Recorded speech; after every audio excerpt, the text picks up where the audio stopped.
day 30.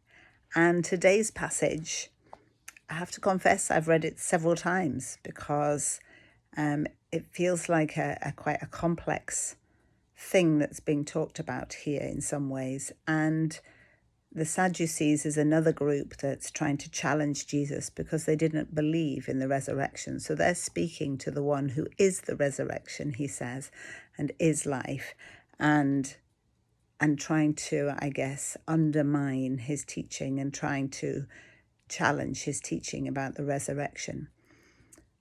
And the passage that we're focusing on this morning in my Bible is called Marriage at the Resurrection. And it got me thinking about how our focus actually maybe should be more on a different kind of marriage at the resurrection. It talks about at the end of the age, it talks in Revelation about being invited to the marriage supper of the Lamb. And actually it's, in effect, that's the time of fulfillment of the picture of Jesus and his bride, the church, finally being together properly as one, him coming back for his bride, those pictures that are throughout scripture of him in that kind of covenant relationship with us.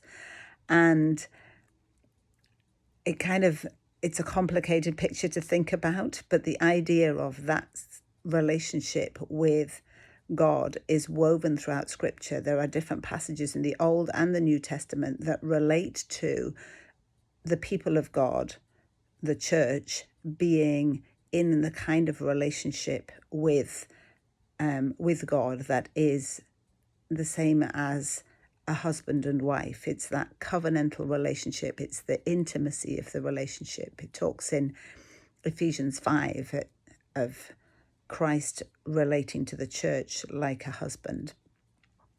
And so I was thinking more about that this morning and thinking that's an exciting thing to contemplate, being finally with Jesus in that way, like a bride who's been waiting to get married and is finally with her husband.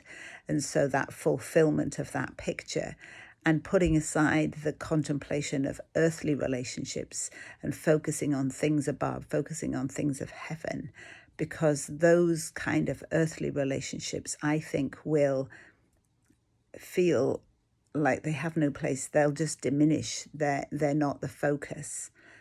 And it's not to say those people won't be there, but they won't have the same pull on us, I believe.